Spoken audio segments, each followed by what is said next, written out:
And let's see how fast it goes. Yep, we are live. That was very quick. Welcome everyone to Climate Chat. I'm your host, Dan Miller. And today we're going to be talking about the geopolitics of geoengineering with my special guest, Cynthia Scharf.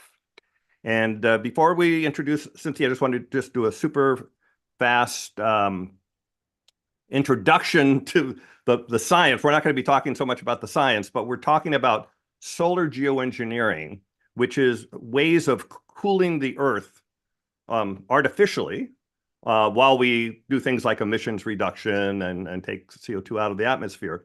There's many different forms of it, everything from putting mirrors on the ground to creating clouds with ships, to putting sulfur particles in the stratosphere, to putting spaceships with sun shields out in space.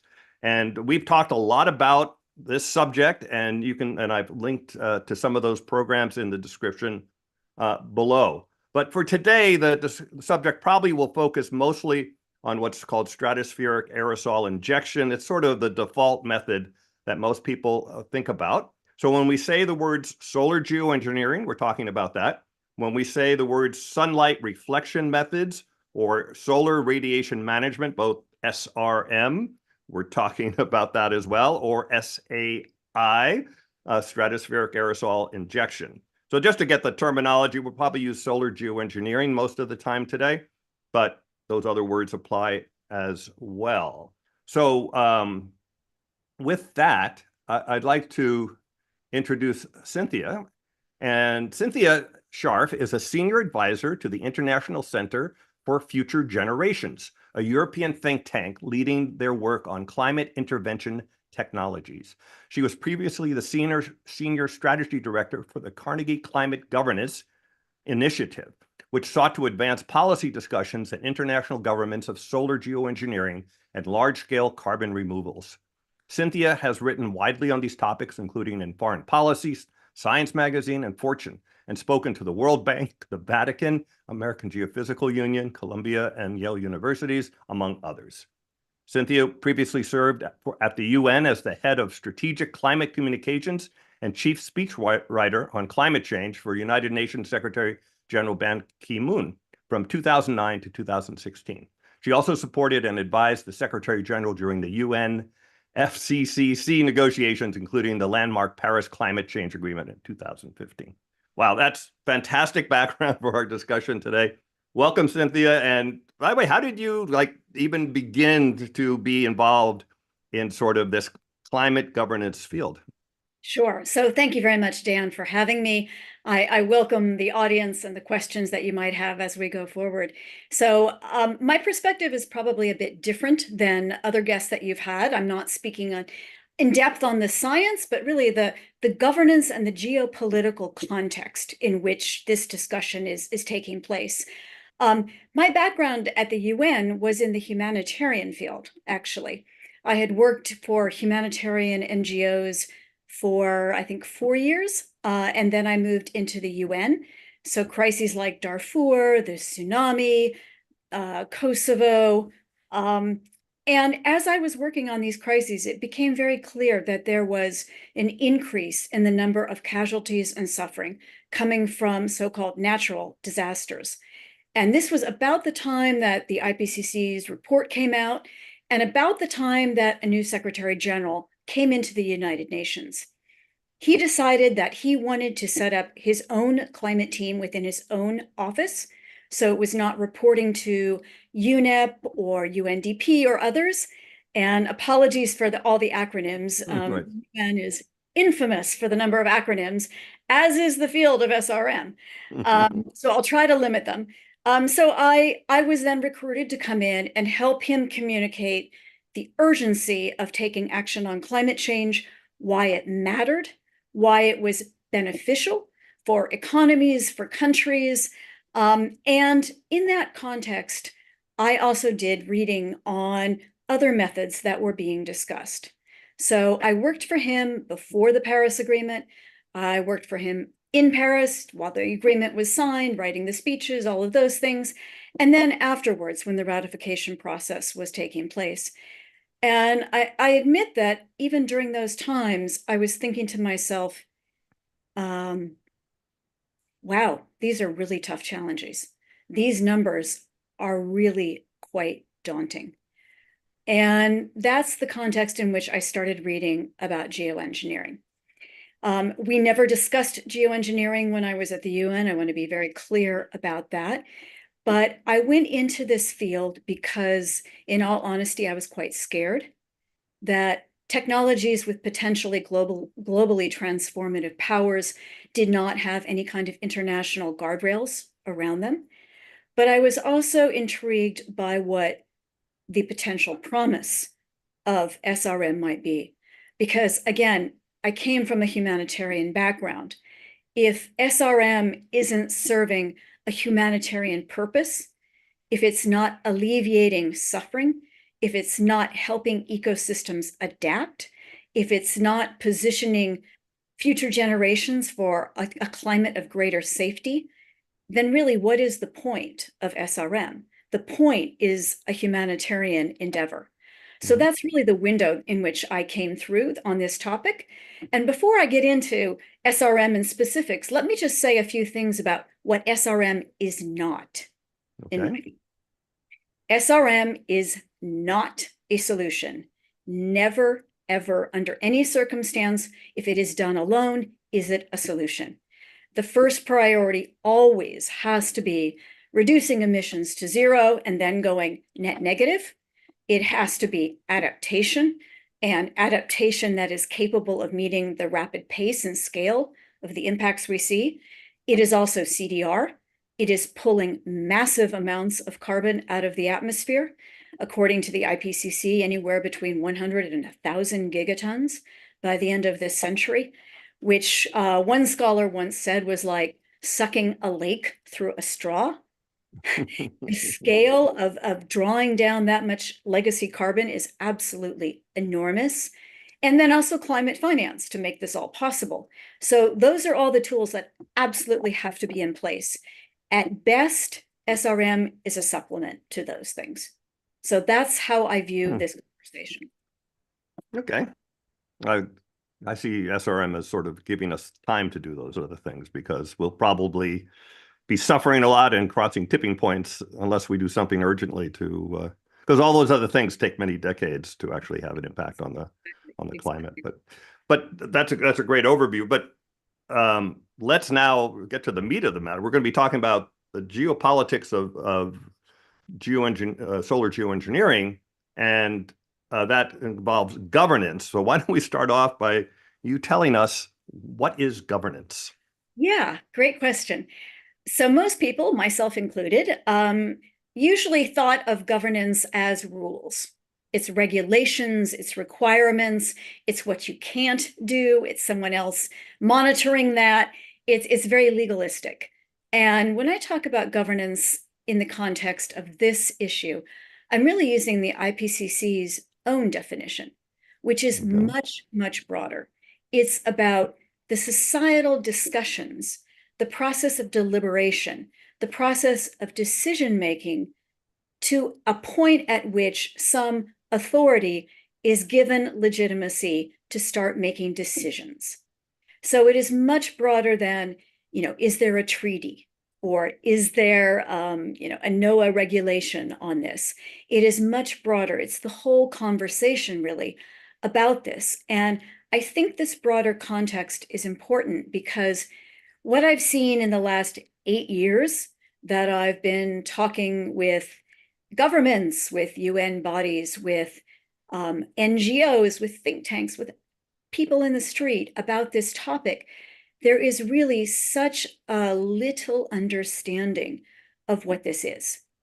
A level of knowledge among policymakers, people who at some point will be responsible for making decisions, maybe some legally binding, some maybe not, on SRM, the level of knowledge is really low.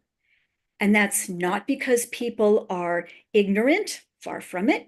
It's because this is a new issue. There's great reluctance within the climate community to talk about this issue. There's a fear of what they call moral hazard, meaning if we talk about it, it might make it more likely to happen, or it might take away political momentum that we desperately need to do all those other things, to reduce emissions, to do CDR, to adapt. So the discussion is really still in its infancy. And I say this as someone who has been having this discussion for 8 years.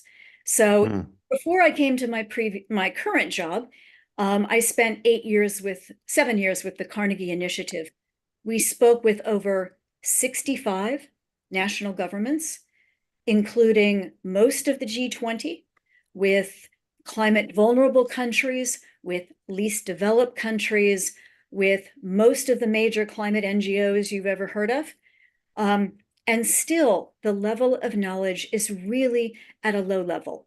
And the governance conversation, which really needs to bring in two different communities, it needs to bring in the scientific community to inform that discussion based on science and physical science as well as social science, which Sure. I believe is really important, the communications piece, the sociology, the psychology, the economics, all of that, and the physical science. So you have the science community, and then you have the policymaking community.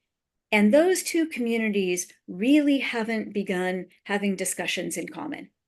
So that is part of our job at the Brussels think tank that I'm working at. I think it's the job of all people who are working on this issue is to bring those communities together. So not only elected officials, but again, in that broader definition of governance, the society-wide conversation on what is this technology? What might it mean? What are some of the potential risks? What are some benefits? What are the trade-offs? How do we think about this? So it's that broader conversation that I'm thinking of when I talk about governance. Well, I kind of speaking of that, so I attended the Asilomar International Conference on Climate Intervention Technologies in 2010. And it was, exactly what we're talking about today. It was how do we govern geoengineering, and a lot of interesting people. I thought it was a really interesting conference.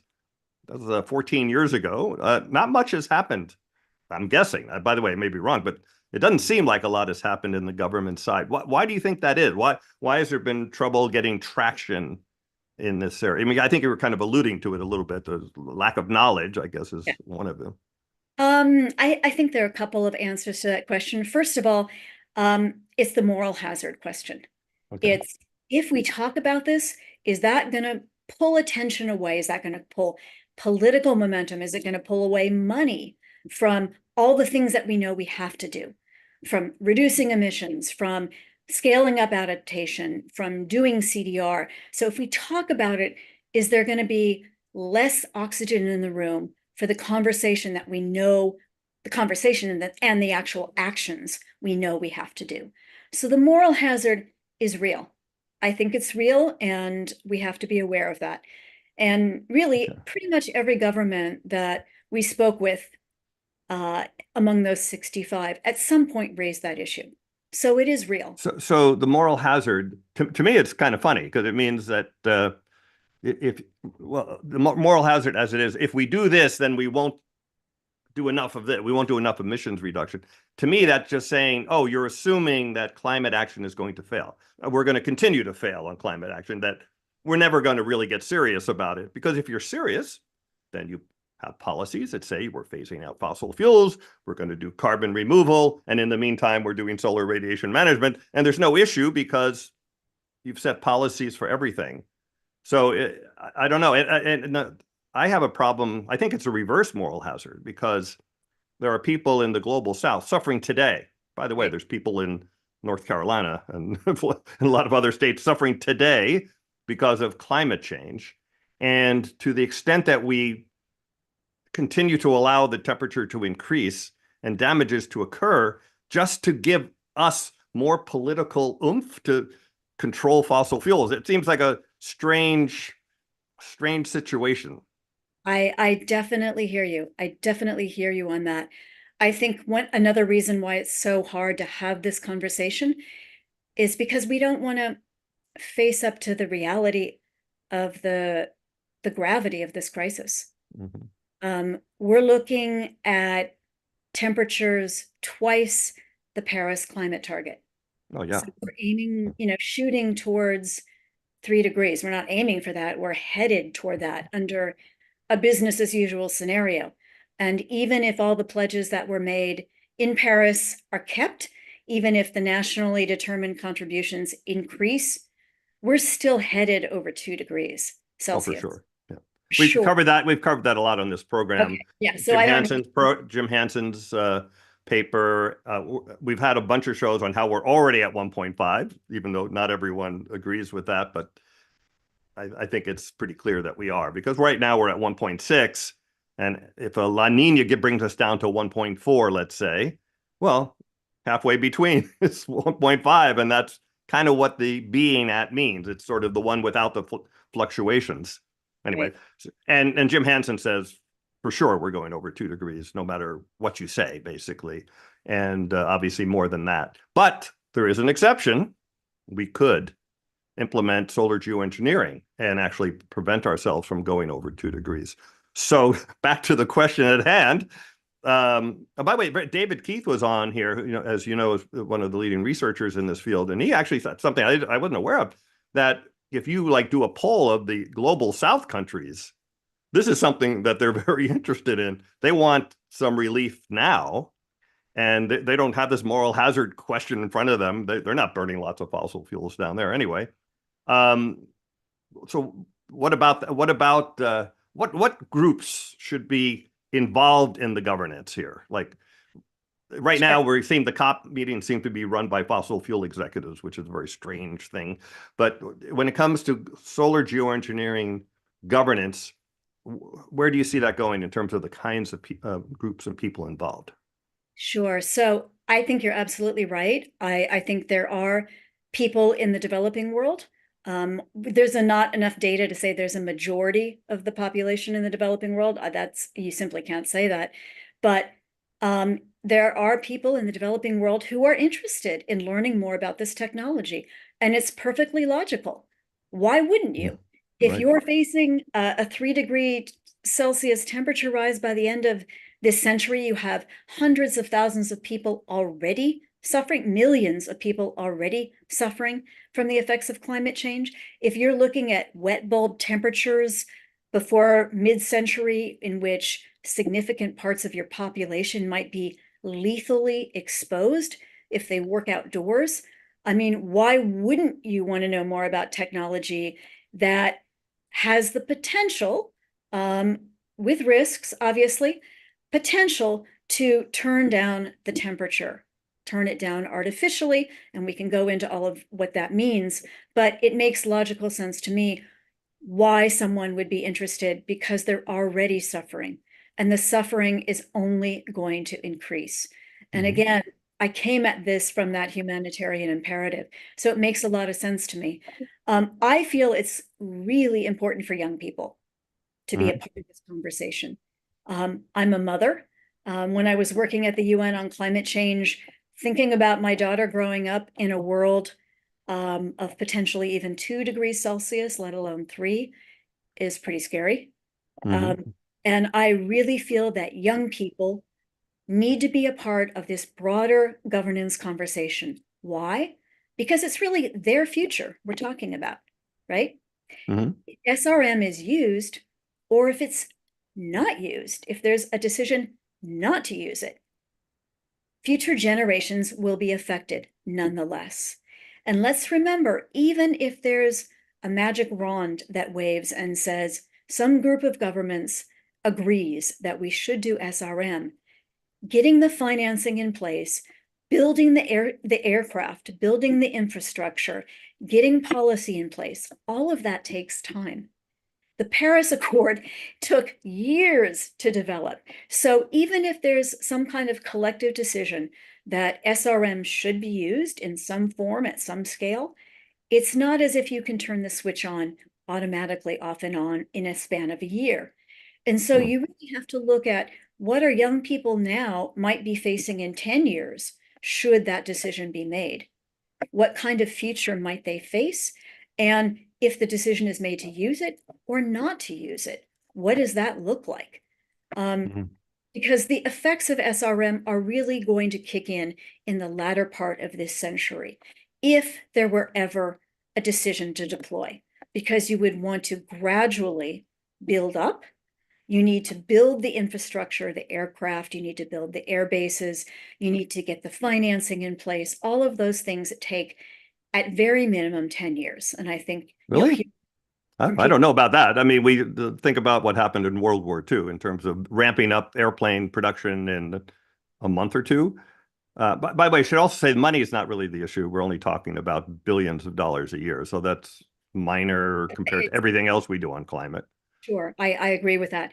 I'm using for these figures, I'm using David Keith, I'm using Wake Smith, I'm using people who are really looking at the nuts and bolts of, if you make a decision, let's backcast. And how much time do you need to get that infrastructure in place? That's what I'm saying. But I feel the broader question of young people being in this conversation is super important. And I can tell you, you can't think of young people as having a monolithic opinion about this either. You're going to have some young people who think our future looks really grim. Our future is really depressing if we look at what's just business as usual here. And I've spoken to some young people, including young people from indigenous tribes in the Yukon, the Canadian Yukon, who are working on the issue of teen suicide. Because in their communities, young people are so depressed about the future that suicide rates are skyrocketing. And I asked her what her view was on this technology, on SRM. And she said, frankly, we feel like we have no future. So if there's something out there, if there's a lifeline that gives us another 10, 15 years, sign me up. I'm interested. I'm definitely interested. And yet you'll also have parts of the young population that say, technology got us into this problem in the first place. Sure. You know, we're not going to trust companies to handle our future. We're not going down the technology route. That's probably the majority of people who are the young people right now who are active in environmental groups. And you can understand the perspective there. So it's not a monolithic opinion on either side. It's complicated. And that's why we need this larger governance conversation from all parts of society. Developing countries, countries that are affected the most right now, who are hurting first and worst, but potentially have the most to gain by SRM if the potential lives up to what we're seeing in some of the models. So it needs everyone in that conversation, not just the biggest fossil fuel emitters. It needs the countries that are suffering right now from climate change and will suffer even more. It needs older people. It needs younger people. It needs everybody. And that includes perspectives like communications, sociology. It includes faith communities. And this is another group that I've had some experience reaching out to. I did when I was at the UN, and I've tried to do some of that since the UN. Because one of the questions that people have in their minds as they first hear about SRM is, well, this is kind of crazy. Aren't we playing God? So you literally take that conversation, playing God. You know, that's an archetype. That's a storyline that humanity has had for thousands of years. Just think back in Western culture, think back to Greek myths. The myth of Prometheus stealing fire, Icarus flying too high, too close to the sun, Pandora, should she open the box, should she not? In fact, that's the title of one of the recent books on SRM is Pandora's Dilemma, I think it is, Pandora's Box. So these are ancient stories that go through our minds, even if we're not consciously thinking about them. And that evokes questions of theology, of God. Do we have the right as human beings to do something like this? Do we have the right not to try if it's going to alleviate suffering? I mean, these are moral questions. The whole moral, ethical framework for SRM, I believe, is at the absolute center of this conversation. Well, you bring up a bunch of interesting things. So the playing God, when people say, we shouldn't be fooling around with the atmosphere, and I go, well, maybe you should have thought about that 200 years ago. So we've been playing God. We've increased the CO2 content of the atmosphere by 50%, the total greenhouse gas forcing by 100%. We've doubled it throw in the other gases. And so we've been doing that. But when it comes to SRM, there's an aspect of it is that we're doing it with the intention of changing the climate. Yet, many people don't know we are already doing, and some people would argue with the phrasing, but we are already cooling the earth by putting sulfur in the atmosphere on a massive scale.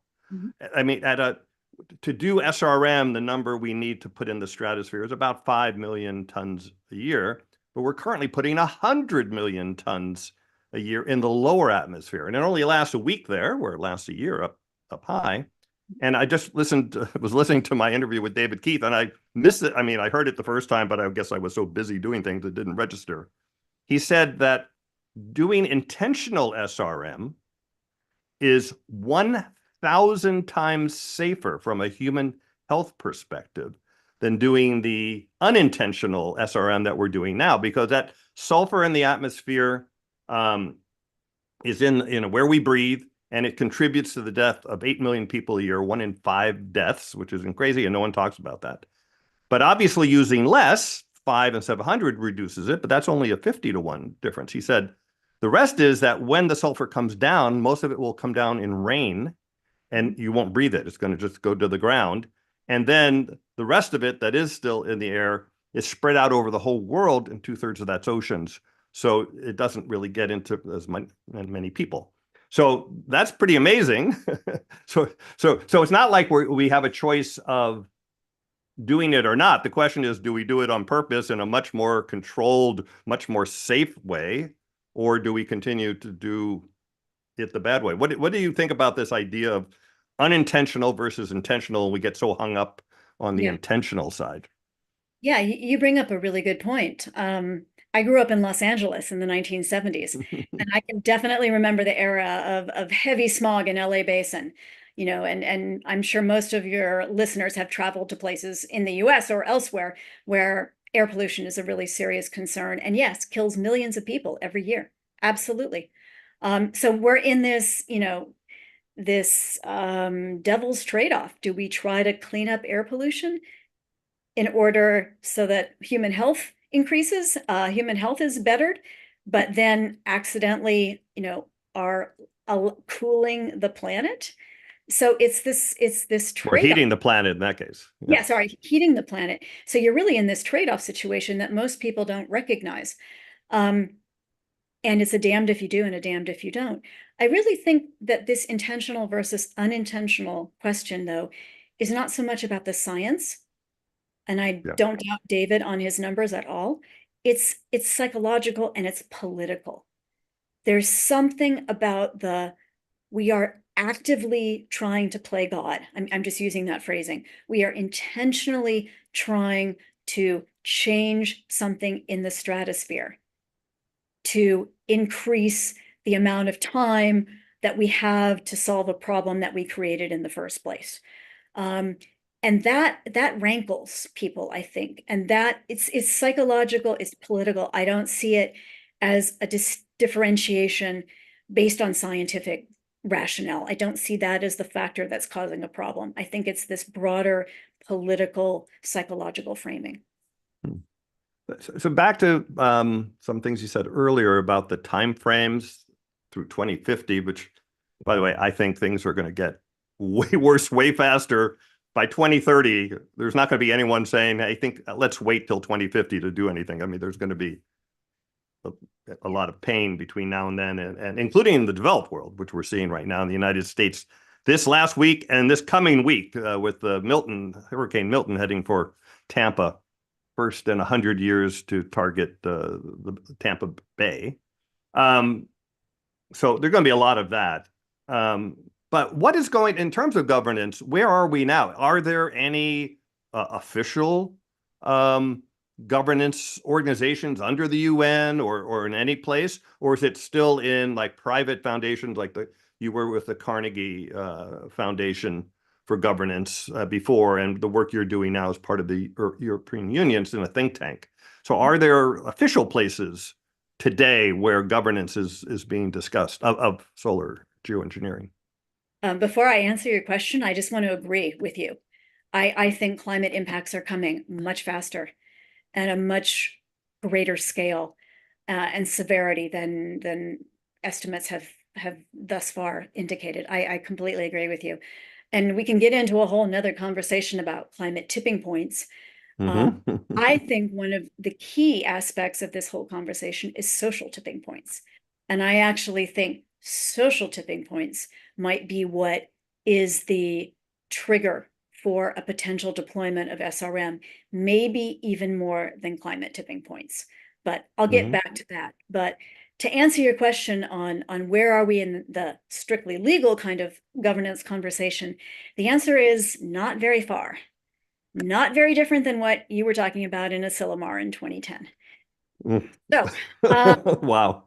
the Convention on Biological Diversity in 2010 adopted a non-binding decision talking about geoengineering research.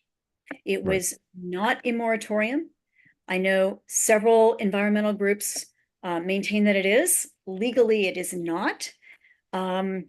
It is also not a de facto moratorium since the United States is not a member of the Convention on Biological Diversity. Oh. So, but CBD, the Convention on Biological Diversity, does have some language on this, and in future years, they've added language on it. The London Convention, the London Protocol, has provisions on geoengineering in the oceans. There are pieces of the Montreal Protocol that talk about protecting the ozone layer and potential harm to the ozone layer and what might cause harm to the ozone layer. So the latest meeting of the Montreal Protocol actually came out with some reporting on SRM and what that might look like in the context of the ozone. So we have CBD, we have the London Convention, London Protocol, we have the Montreal Protocol, the UNFCCC, the body that oversees the annual climate negotiations that we're most familiar with, does not have any language on SRM at all. It talks about reducing concentrations of anthropogenic greenhouse gases in the atmosphere. It is not talking about SRM in any legal sense. So there is nothing in UNFCCC per se that legally prohibits this. So in a strictly legal sense, there is no international legal body that strictly prohibits a country from deploying SRM. By the way, you mentioned, and it's worth bringing up, and I'd like you to speak on it. There really are two aspects of geoengineering that are being discussed to regulate. One is simply research, but that would include outdoor research, so doing small-scale experiments in the atmosphere. And then there's deployment, doing serious deployment and trying to actually cool the earth. Is there a difference in the governance circles? Are these kept separate? Is it something discussed together? What about that? Yeah, let me again try to pull back a little bit to answer your question. So when I was with the Carnegie Initiative, we met with these 60-some governments, and the attitude at first, and these were all private meetings, the attitude at first behind closed doors was of incredulity, meaning, are you seriously talking about this? Isn't this a Hollywood script? Why are we wasting our time talking about this? And over the 7 years of that initiative, that arc really went in a different direction. It went to serious anxiety. And as the climate crisis has worsened, the attitude of many, many governments behind closed doors is deeply anxious, deeply worried that, wow, we are so far off track from where we need to be. What are we talking about here with this potential other option? What is this thing? Is there any guardrails around this right now? And that conversation is just beginning to bubble up into the public sphere. It is still extremely early days, I have to stress that. And again, the number of policymakers around the world, in rich countries as well as in developing countries, is very, very low about what this is. But conversations are bubbling. So, for example, last year, the White House issued a report mandated by Congress. They made it very clear it was Congress mandating this report, talking about SRM and what a potential research agenda might look like. And in the States, you've had the national academies do reports in 2021. They did a report in 2015, also on SRM, talking about what is this, what do we know, what do we not know. And the National Academies report in 2021 recommended $200 million for research over 5 years, which is, by standards of research, extremely little. But a lot more than what's been going into it, by the way. Very, very little going into. Yeah, a lot more. In the EU, a week before the White House released its report, there was a report that the EU issued on climate insecurity. Within that report, there was language on SRM. And it talked about there is this new technology called SRM. There are a lot of uncertainties. There are a lot of risks. They don't talk about potential benefits. And so it's very clear to me as an American, I think the only American working full-time for, or at least, yeah, looking full-time at SRM in this Brussels-based think tank. And the European approach is much more of a precautionary approach than the American approach. So the language in the EU report talked about potential risks, potential uncertainties. There's no mention of potential benefits. It then goes on to say, however, that we need to do more research because we don't know what this thing is. And it's clear that it's not going to stop if we just pretend it's not there. It's clear that the research will continue to happen. So we need to do the research, and we also need to have some international talks about this, because right now there really isn't any kind of international conversation in a governance forum on this. So it said the EU would not only support talks at an international level, it would also promote them. And really, this is one of the very first times any group or single government has gone forward and said, hey, we have to have international talks on this. We need international collaboration on research, but we also need international talks on how to govern this. And so that's why in Brussels, a conversation is taking place, and why we feel at the think tank I'm currently at, where we can make some headway in helping EU lawmakers understand, what is this thing? What are we talking about? What are the risks? What are the benefits? What are existing pieces of governance that might apply? Where are there huge gaps in that governance?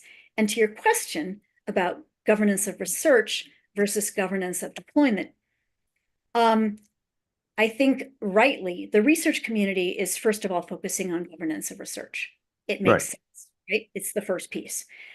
I think in the minds of policymakers, again, I cannot stress this enough, they have very little knowledge of this technology thus far. They haven't had a lot of headspace to think about it. They're overwhelmed with crises in Ukraine and Gaza and climate crisis as we have it. So there hasn't been a lot of attention devoted at all to this topic, but I think the research and the deployment are often conflated. And that's a problem, because if you put them together into one big kind of Gordian knot, you can't start pulling a string to figure out where you can start. And it's important, I think, that we start with governance of research, because we're seeing a loose consensus that we need to do more research. Just pretending this thing isn't there isn't going to stop research from happening. And I'm even hearing among some of the mainstream NGOs, again, privately, not publicly, wow, I guess we better learn more about this thing. We need to have a position on it. In other words, we can't afford to ignore it anymore. And where do you start? You need to start with the research. So I think the governance of research needs to be disaggregated from the larger much, much more difficult, much more geopolitical discussion of deployment. And that is primarily a geopolitical conversation, whereas I think governance of research is, at least initially, founded in science and what is the science telling us. And in the governance of research, there are really important definitional factors that haven't been decided. So we talked about intentional versus unintentional. One of the big dividing lines when you talk about governance of research is indoor versus outdoor, and then outdoor, small scale versus large scale. And some would say large scale outdoors is the same thing as deployment. So how do we, disaggregate those two things? So the governance of research is just something that's starting. The EU is starting to grapple with that. I think the US is starting to look at that. NOAA is putting together, they have some regulations already on stratospheric aerosols and what is allowed in terms of research. But so that conversation is bubbling up. There is a group of academics, primarily in Europe, that came out with a statement, a declaration called the Non-Use Agreement, saying that basically we can't deploy. It's morally, ethically, scientifically, environmentally, in every way, we can't do that. And we therefore should not even research this because it's a slippery slope. And it's rather strange, by the way. It'd be a little bit like we shouldn't explore chemotherapy because we understand it. You lose your hair and it makes you nauseous and it could even kill you, if you use too much of it. To have that discussion without yes, but it kills the cancer and you're going to die otherwise. You can't have the discussion about the problems only like that document did, without actually talking about why you would even consider doing it in the first place. Exactly. It doesn't make any sense. We are very much focused on, let's get some governance of research going. And two kind of no regret areas that I think everybody would agree would be a good thing is transparency, meaning who's doing what and who's paying for it. And the second area is monitoring. Well, how do we know if someone's actually doing something? What if someone is cheating? And I have to say, in all the conversations we've had with governments and UN bodies and everyone, those questions come up all the time. Who's doing what? Who's paying for it? Who's actually putting stuff up in the air? And are they cheating? Cheating being a loose term because, as I said, there is no, comprehensive international governance on these technologies to start with. And so we're trying to support efforts that would enable governance of transparency to take form, maybe in something like a public registry of SRM research that would include what is being researched, who is doing it, and who is paying for it. And then a conversation on governance of monitoring. And that might be satellite monitoring, for example. So the European Space Agency is already looking at this issue now of how might we monitor a deployment of stratospheric aerosol injection, SAI. NOAA in this country is also looking at some of those things, and we're hoping to bring together some of those actors and maybe knit together some regional cooperation on monitoring. Global would be ideal, of course. It may take quite a while to get there, but on the no regret options of let's find out who's doing what and who's paying for it, transparency, and let's figure out who's doing what if there's stuff up in the air already, the monitoring. We see that as the two maybe most promising avenues to start with in terms of governance of research. A few weeks ago, I interviewed Luke Eisman, a co-founder of Make Sunsets, and just wondering whether you have Make Sunsets usually elicits a strong reaction one way or the other. Do you have any feelings about the fact that they're just doing it? They're not asking anybody, but of course they're putting up such minute amounts, it'd be impossible to measure it if you tried. Yeah. Well, Luke will tell you they did it as a provocation. Yeah. Well, I also just wanted, rather than talk, let's just do it. Right. Yeah. And that was a provocation. Let's get off our duff and let's actually start doing something. And that will obviously spark a political conversation, a governance conversation. They did succeed in being a provocation. When they first went down in their vans to Baja in Mexican territory and lit up their first balloons, the Mexican government was not informed, obviously. They were very upset. They promised to put in place a ban. To the best of my knowledge, they have not done that. He says there is no ban. Yeah, I don't think there is in a legal sense. That I don't think there has been a ban. They've now moved to Nevada and other places where they're still releasing balloons. But there is now another much more serious private sector actor called Stardust. It's an Israeli company. I think they're both Israeli American at this point. They have some very senior, serious scientists involved in this endeavor. And they are developing a type of aerosol, which they say will be safer for dispersion in stratospheric aerosol injection. They're looking at mechanisms, nozzles and things, the dispersal mechanism within a plane, how that works. And they're a serious company. I think they've received at least 30 million, if not more, in private sector investment. A lot more than makes Sunset. A lot more than got a few thousand. Yeah, a few thousand, I think. Yeah, they're looking at issues like IP. They're also looking at issues of governance. So it's clear this conversation is not going away. And in the last 9 months, even, I've seen more movement than maybe in the 7 years before that. There is now some money coming in from Silicon Valley area, from London hedge funds, from actors outside of established academia.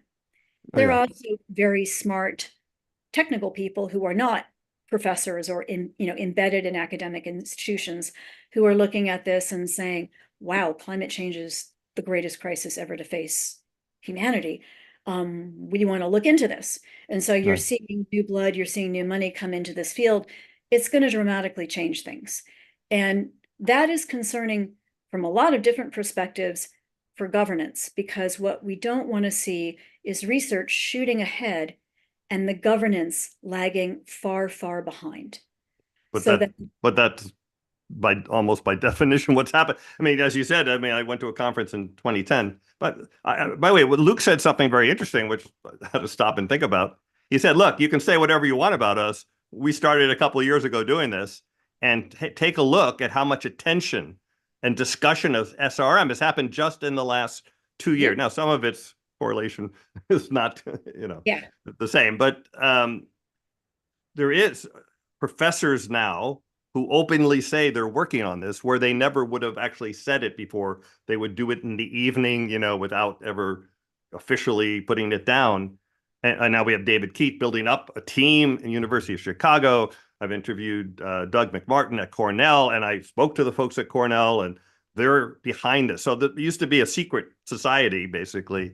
And so there really is some really big changes, I think. I mean, nowhere near as big as it needs to be, but that tipping point, the social tipping point that you mentioned, it's now socially acceptable to mention that you're researching the subject, where it wasn't okay to say that, except for David Keith, who kind of started the whole thing many, many years ago with some talks on it. So I think that's a big change. What are your thoughts? Yeah, I absolutely agree. I'd say in the last 9 months or 10 months, I've seen more change than I had in the previous 7. These new actors. And part of it is because people are really starting to get really worried about the impacts of climate change. So let me tell you my prediction, and I've said this on the show a few times, and I want to get your thoughts on this. And this leads to actually another question as well. Things are going to get worse. You and I talked about that. There's going to get to a point, I think, actually within 10 years, because people have no clue what's going to happen. And we're going to be able to tell, like, for example, Hurricane Helene, they said it was 20 times more likely to happen because of climate change. That means, and I wish they'd put it this way, it's 95% certain that it was caused by climate change. Only 5% chance that it was, quote, a natural hurricane. That's what 20x means when you do the math. There'll be a lot more of that. Okay, so now we get to the point, finally, which hasn't happened yet, the public demands action, okay? And now the politicians realize, okay, we have to do something. let's look at emissions reduction. Okay, we could do that. We've been doing it. We can do it faster. No one's going to notice for 30 years that we even bothered Way reducing more than emissions that. faster. Yeah. Well, I mean, I'm saying notice, maybe notice, but CDR, the same thing, decades before you notice it happened. SRM, few years. While I'm still in office, they will notice the temperature going down. And so because of that, I think, forget the world governance, a country like the United States will just decide, hey, we're doing this because politically, my job's on the line and I'm going to do it. So first of all, what do you think of that scenario? And two, given that a country can do this on their own quite easily, what do you think the international response would be to such a unilateral decision? That's why we're talking about the geopolitics of this, because now the realm of science is not nearly as important as the realm of geopolitics when we come to this. And I fully agree that nothing really even in this century between emissions reductions and CDR is going to make a discernible difference in the temperature that the average person might feel. It might make some difference in tenths of degrees in the way you measure things, but climate change is for the foreseeable future getting worse. And we can agree that at least for the next few decades, it's only going in one direction, worse. And yes, I do then agree that what I said before about the social tipping points, scientists often talk about, well, could we use SAI for climate tipping points? I actually think the more relevant conversation and the more timely conversation could be the social tipping points. So, take the scenario that Kim Stanley Robinson wrote about in Ministry for the Future. 20 million people in India die because of a massive heat wave. The government of India has moral authority. It claims, 20 million people have died. It's taken measures what it needs to do to protect people, and they're deploying. There's even some argument that in highly industrialized developed countries, our tolerance for climate disasters might be less, and that we may not wait as long as some of these vulnerable countries who've already been battered and hundreds of thousands of people killed or suffering from climate change. The political temperature will heat up very, very quickly. And if people can't work outside because of wet bulb temperatures, if extreme storms, we don't have to go into the details. Everybody has a tableau in their head of what the worst can look like. You're going to see people saying, do something. Right. I don't care what. Do something, make it go away. And that's why I call SAI a seductive technology. And what do I mean about that? It's seductive, first of all, because it's fast acting.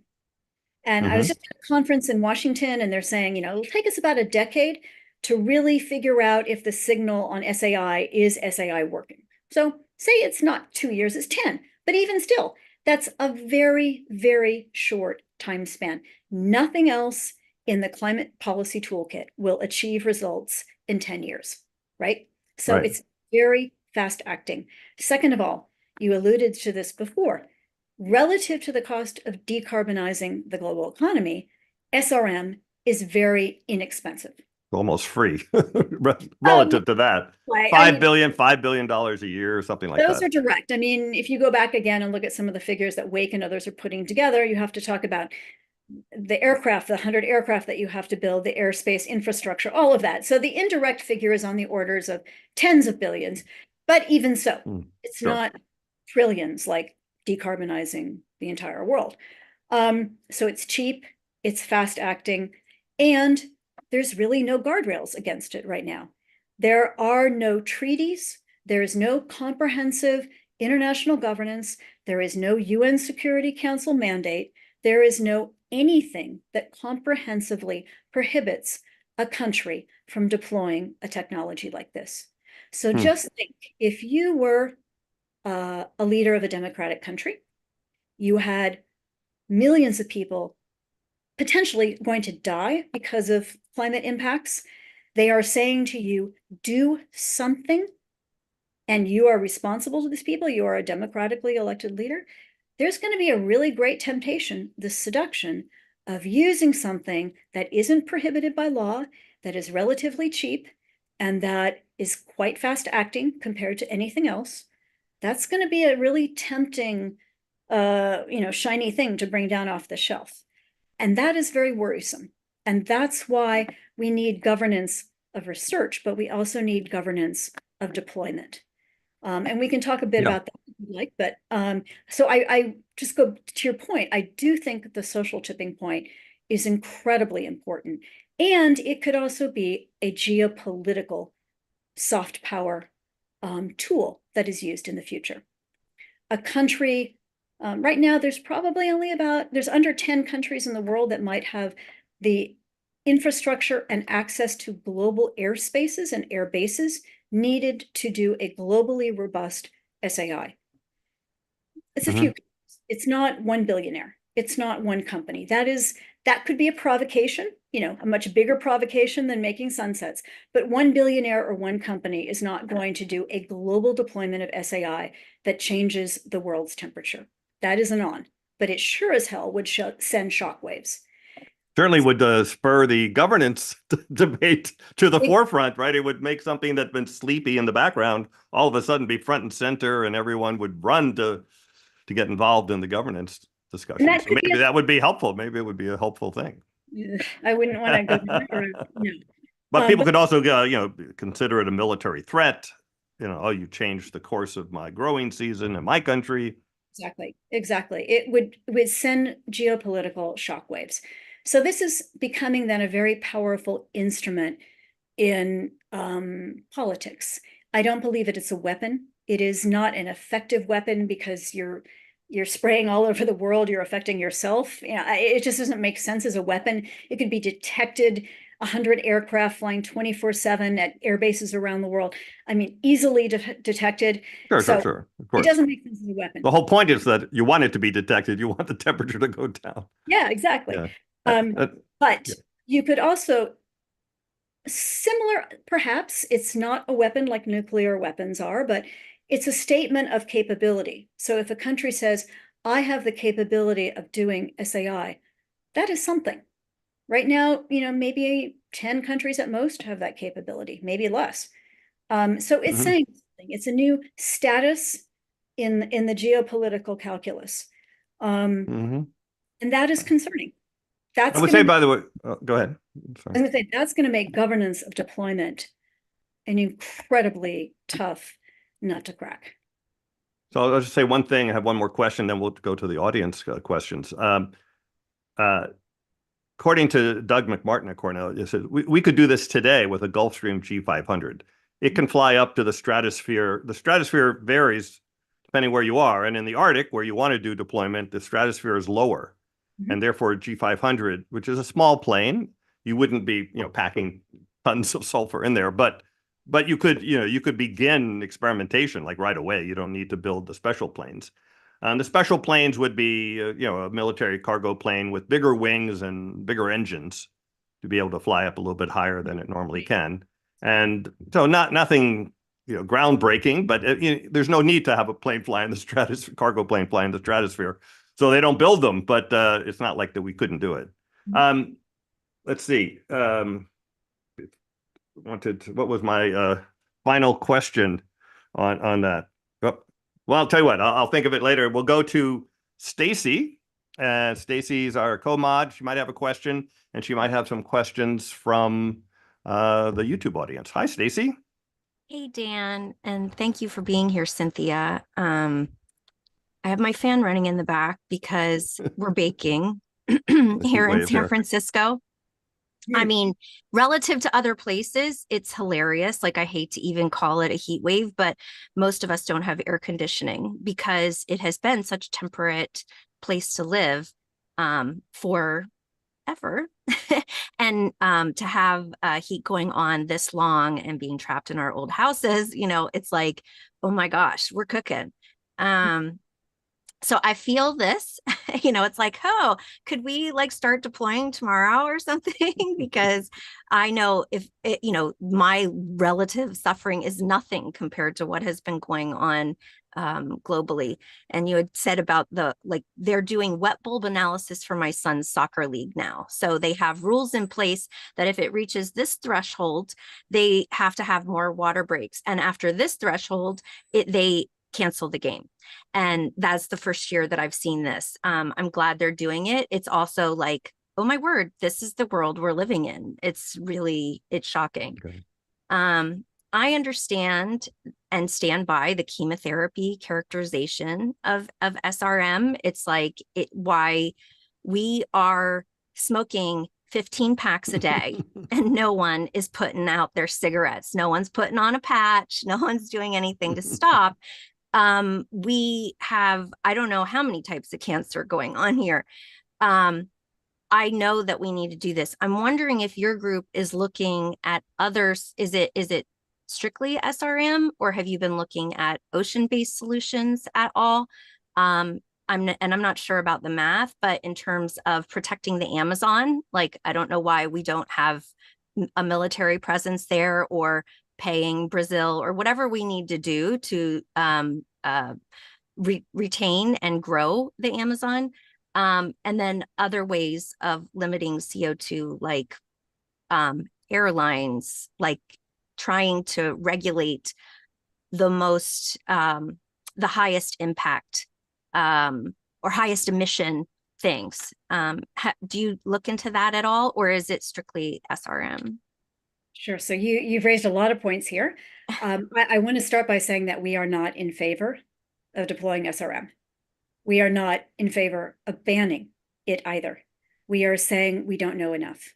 We need to have research, preferably publicly funded research. So there is a measure of accountability. There's a measure of transparency. So we are in favor of research, but we are not in favor of deployment.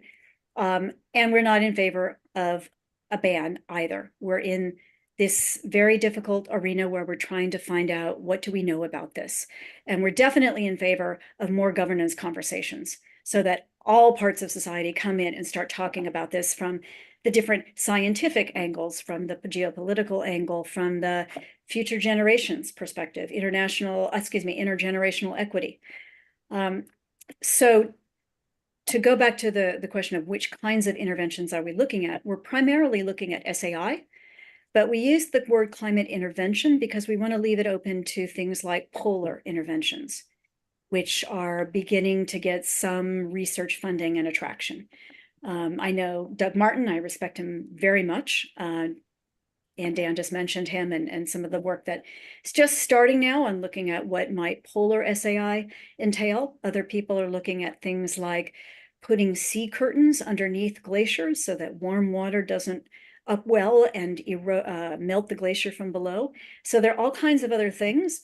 I would say the conversation on SRM in the governance world is probably 90% on SAI, but there are other things being looked at. And in fact, 2 weeks from now, I will be in Reykjavik, Iceland at the Arctic Circle Assembly for the third time, speaking on a panel about the Arctic and climate interventions. Okay. And in terms of fossil fuel reduction, is that a part of it? Or is it like, oh, that's somebody else's, not to slam you at all, like that's somebody else's department. We're focused strictly on climate interventions. Meaning in the think tank I work for? Right. Well, I mean, we say, and I think I opened this interview by saying, this is not a solution. The very first priority has to be reduce emissions, strengthen adaptation, pull down legacy carbon. I mean, emissions reduction is absolute, has to be the first priority, no exceptions. And it has to go 100 times faster than it is right now or more.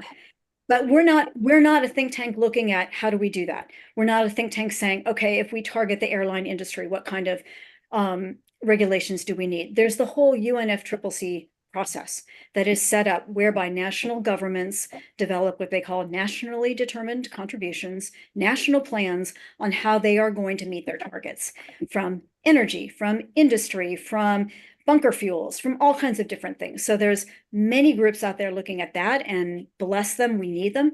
That's not what we're focused on. Okay. Hmm. And so you guys are like the Ministry of the Future, kind of, sort of? That's putting way too much, yeah. Well, I As saw, much I as- mean, his book came out in 2020 and you guys started in 2021. So I thought, that Well, there it we go. sounds very close, so.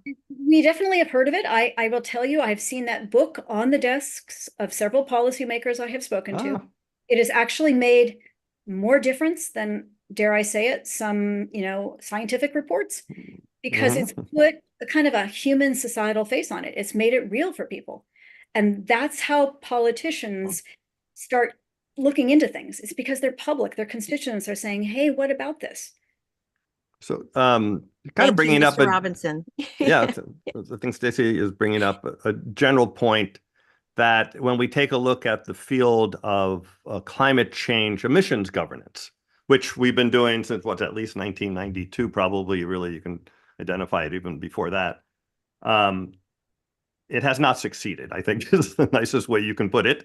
And that's not for lack of effort, right? I mean, all countries, they have a big meeting. The meeting seems to have been taken over by fossil fuel executives, which is very strange. If you wrote that in a novel, people would reject it as being too far-fetched. The tobacco manufacturers are running the chemotherapy conferences, Okay, so it's like, or whatever. yeah, It's there's something baffling. like that. And so what are your thoughts on the state of climate, non-SRM climate action governance, the COP process, the Paris Accord, that kind of thing, which are, by the way, voluntary, voluntary or it's unanimous consent, which Saudi Arabia or somebody else doesn't want to give for anything that's serious.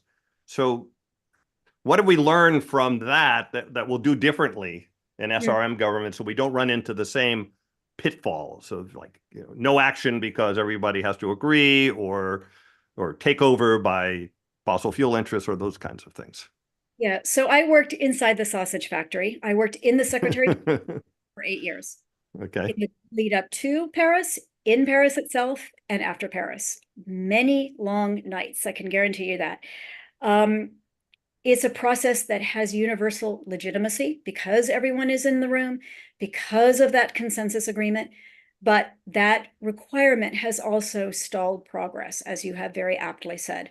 I remember being in Copenhagen in 2009, Me too. at the time was billed as this breakthrough conference where we're really going to we had world leaders flying in. Barack Obama was just elected. He flew in. There was a room. I managed to be in the room where, Gordon Brown and Angela Merkel and Obama and Lulu and, leaders from around the world are trying to hash out what this looks like. At the end, the conference didn't deliver a result that was legally binding. And what we have now is the Paris Agreement. And the Paris Agreement was deliberately designed so that the US Senate would not have to ratify it as a treaty. Right. And therefore, the pieces that describe the agreement, those are in international legal law. The pieces that are the nationally determined contributions, really, what are you going to do? What are you going to put on the table here? That is not binding. Right. So that's how the Paris Agreement kind of got around that conundrum. Mm-hmm. That's still the only international architecture we have. It will chug forward. It is way too slow. In my own view, it is insufficient and events are going to outpace it very soon. What have we learned from that for SRM? Well, there's talk of what would a moratorium look like? A moratorium on deployment. Some people say it would have to be unanimously agreed to. I think it would be extremely difficult to get that to happen, and it would take many, many years and much political wrangling. I think you need to see carrots and sticks in a moratorium. Carrots meaning there needs to be an incentive for those countries that are capable of deploying to be in it, right? You want the countries that can actually do it to sign up to the moratorium. But you also have to have some sticks. So you need to say, we need some kind of MRV here. That's UN lingo for monitoring, reporting, and verification. Again, going back to transparency, who's cheating, who's doing what. So you're going to need some of the sticks as well. you're going to need responsible research to go forward. So you don't want the adoption of a moratorium to all of a sudden freeze all research, right? That would not be a useful position, at least from our perspective. You want responsible, transparent, accountable research to go forward. Now, I'm not, again, going to get into outdoor versus indoor, but certainly I think we can agree indoor research should go forward, responsible research indoors. So a moratorium has many different permutations. It could be that, for example, the UNFCCC in future years decides to address this issue and comes up with some language on it. I think it would be very, very difficult to get, again, that 100% consensus. The only body that has international legal enforcement power, legally binding power, is the UN Security Council. The UN Security Council has 15 members, 5 of whom are permanent. I think at least one of those permanent members might be likely to veto the idea of a moratorium. Sure. I wonder who. Well, no, there could be multiple ones. It could be, yes. Yeah, I mean, it's surprising who would be for it, by the way. Yeah. I think this feels very much like this is the new arms race. That this is that this will be. I'm the solutions race. Yes, U.S. versus China. In this regard, who has the land, the ability where you can send off the planes from. I mean, China has basically taken Russia, over Africa. US, Canada. I mean, yeah, it's like we have the largest military. We have the largest military budget. We have the largest GDP. We have emitted the most carbon. 1/3 of all carbon in the atmosphere comes from the United States. We bear the largest burden. And so it sounds like in 2030, the US president will probably unilaterally decide that this is something we should do, because a moratorium isn't going to come before that. And that, okay, so tune in 6 years. So I want to back to what you said about the moratorium. How about if the rule is you can't have more than 1/1,000,000th the climate impact that the unintentional emissions have, or aerosol or greenhouse gas. I mean, anything we would do outside, even with a single G500 plane or something like that, would only be hopefully even be able to measure it. There's no way it will actually have any sizable impact compared to the impact we're having every single year by putting up 50 billion tons of greenhouse gases and 100 million tons of sulfur, which again is 20 times more than we need to put up. So again, we're getting wrapped up in this intentionality versus unintentional. I think stopping research or having a moratorium on deployment and research of thing that could save hundreds of millions of lives seems not that wise. Well, you're looking at the positive potentials, right? I mean, there is a lot of unknowns. That's the only reason you would do it, right? Right, of course. There's a lot of risks. There are a lot of things we don't know. We don't know what might happen 20 years out from when a deployment happens. There are a lot of ontological issues, the broader psychological issues, the political issues here. A moratorium, I think, is not going to rest on just scientific evidence. It's going to be of course. a decision, for sure. And any one of those P5, they call them the P5, the permanent 5 members of the Security Council, could issue a veto. It puts us in a real bind. I think getting a moratorium on deployment is going to be an incredible challenge. Hey, let's see if Eli, our other co-mod, has a question. Eli, do you have a question? A few things. Quick one. Touching on the last. Well, there's a lot. So Gavin Schmidt, when he was on here, who does climate modeling for NASA, noted that the current generation of climate models are only validated on data up to 2015. That was when the data set was compiled. And they're working on updating it, and we should start seeing some of that soon. But a lot of the acceleration that we were pretty certain has been going on has actually happened since. So we're potentially kind of blindsided, and this should be of particular concern to policymakers. And both in that context and in general, I think policymakers need to be introduced to the idea that should there be unexpected surprises, they would really appreciate having tools that are better understood than they are at the moment, which would be the case if there were a moratorium. What's your question, Eli? Well, okay. Or if you have one.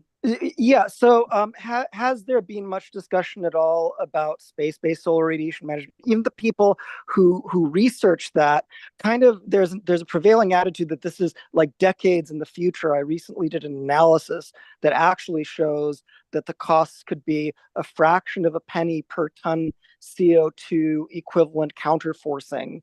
And that this is actually all feasible with technology that we have. And probably within the means of at least a few of the ultra-rich billionaires.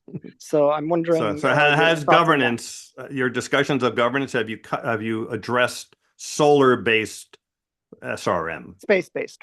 Space-based. Oh, what's space-based? No, the short answer is no. We have been aware for a couple of years of some actors who are researching space-based methods, space mirrors, for example. I think there is more attention coming into that. I think there are some folks out where you live, Dan, and other places on the West Coast that might be looking into this a little bit more as discussions of what we might do on the moon. So there's more research attention, but frankly, the discussion from the governance angle is really just SAI. Okay. Yeah, okay. And how about, let's go the other way, marine cloud brightening? Does that become part of the discussion of governance, or was that one that people think, well, it's just a cloud, it's okay, or something like that? Marine cloud brightening is interesting. You're obviously familiar with the Alameda experiment that got canned, right? The marine cloud brightening experiment that caused a ruckus out where you live. Marine cloud brightening, the feeling is that potentially could be governed regionally. So, for example, the government of Australia is already doing outdoor experiments over the Great Barrier Reef. Yeah, right. And they are not getting a public pushback. They are basically saying this is our way to protect our national heritage. And I assume that their research is covered by national law. So MCB could potentially be covered by national law or regional. So, for example, like APAC, you look at countries in the Indian Pacific Ocean region, maybe there's some kind of regional governance. I don't think you would need to have that broad international governance on MCB. It could be handled at a different level. Wow, that's interesting. Yeah, very interesting. Gee, we covered so much. Still have a set of questions here, but by the way, you mentioned that you were working on the communication side in the UN. We focus a lot of attention here on communications because we believe that the science is well known, the solutions are well known, and we're not doing them, and that has to do with psychology, with communications, with governance, and all these other factors that you're looking at. So you're really working at the most important side of this climate problem. The rest we have covered pretty well, I think. So thanks for all you're doing. And do you have any final thoughts to leave the audience on governance? Maybe how can they get engaged on this if that would be helpful? I'm not sure it would, but yeah, I would say again, this is not just for policymakers. It's too big to. We need everybody in this conversation. I want young people to learn as much as possible about this. Form your own opinion. I do not have an opinion to impart to people. They need to come to their own conclusions based on science, but many other things that come into that. I want to see discussions happening. I want to see responsible, transparent research happening. And I want this to be framed in a moral and an ethical perspective. This is about questions that transcend our lifetime, the lifetime of kids. It's about decisions that endure for thousands of years. If you don't mind, actually, I see that we actually did have some audience questions, which because of the way I have this set up, it didn't pop up where I thought it would. But now I see that there are some people. So if you don't mind, would you a couple questions from the audience? We do have to get going here. I'm sure you're 15 minutes or so. Oh, less than that. So we'll Dr. Brian, what's your brief question for Cynthia. Thank you, Dan. And thank you, Cynthia. This has been most insightful. And greetings from Australia, where we're actually considering how can we regenerate healthy climate. We've seen a decrease in ship tracks. We've seen a decrease in marine clouds, and we've seen a decrease in sea ice. You touched on local and regional approaches. We're hoping that this can be, let's say, the front line for advancing and helping communities and regions get back to a healthy climate. Could you lean a little bit more about that front and that advancement? Do you see this as a way that we can help trials, help understanding, and small scale interventions to get us back towards pre-industrial conditions without too many roadblocks? Yeah, I think there really is no turning back the clock. Putting on my communications hat, there have been people talking about repairing the climate and people restoring the climate. I think it is inaccurate to say that we can restore the climate to a pre-industrialized condition. I don't think that's happening. I think there is damage that we can potentially undo through some of these measures, like white painting white rooftops and painting asphalt white, and potentially marine cloud brightening, although there's a lot of scientific questions I know that are at the heart of it because of how clouds react in climate change. So I know there's a lot of research on clouds that still needs to go forward. And I'm sure you can tell me much more about that than I know. So I don't think we're turning back the clock, but I do think we can, first of all, help ourselves most by getting emissions to zero and then net negative on CDR. And then potentially in tandem with that, as a potential supplement, more of these localized efforts that would be governed and would need to have community buy-in in order to be socially approved. Right, that makes a lot of sense. It's important to preface this by saying the NASA Ceres satellite and the Big Bear Solar Observatory have observed that the planet is dimmer and duller than it was 20 years ago. And so when we talk about rebrightening, we're talking about getting back to where we were just 20 years ago in terms of marine clouds, in terms of sea ice. And so there are objective measures. We're not going to restore, but we could repair. And the question is, I'd love to get your thoughts on governance locally and regionally on that. Well, that's actually, Brian, we have to go. So I'm going to go over to Jim now because you had your question. So thank you, Dr. Brian. And Jim, do you have a question for Cynthia? Yeah, can you hear me over there? Yeah, go ahead. Okay. Yeah, have you guys looked carefully at the quantity of sulfur dioxide that's needed to lower the temperature to maybe something where it was 20 years ago? I mean, it seems like these numbers are way too high on the amount of aircraft and what's needed, because it seems like it's a very small amount. Well, I don't think this is a question for Cynthia, but go watch the show with Doug McMartin. He said it's about 5 megatons a year. We're currently doing about 100 megatons a year in the lower atmosphere. He says about 200 airplanes, a piece of cake, if we get serious about it. There's 100,000 airplanes that fly every day. Yeah, no, I think it's a trivial amount. If you go to what your guest was saying last week, and there's 1,000,000 to 1 leverage per year. So a gram equals a ton year of shading. Then the 5 million tons a year would give you 5 teratons of CO2 shading, which is at least the order of magnitude too much. It's not quite that much. It's 5. There's other effects. You have to get in clouds and everything like that. But it's about a gram of sulfur reflects the warming from about a ton of CO2 for a year. Yeah. 5 megatons, roughly speaking, offsets 1 trillion tons of CO2. So what I'm saying is very roughly. There are links to those references in the slides that I put in the room chat. Okay, is there, very good. Well, anyway, and then, Jim, we gotta get going. I was just wondering what the amount. What are if you're talking about 5 million tons? No, but is that what your guest says? Is that because that's 10 times too much? No, Cynthia, you're not aware of the numbers there. I'm going to guess. No, I would take Doug's word for it. Yeah. Check out it's in the link in the description for Doug McMartin. I'll add the Make Sunsets link. It's not in there yet, but I'll add that afterwards. Cynthia, you can tell this is a subject that covers everything. It covers our future, and our children's future. It's a very, very serious subject. I'm glad that you've, by the way, been working on it for such a long time. There's really not a lot of people that have.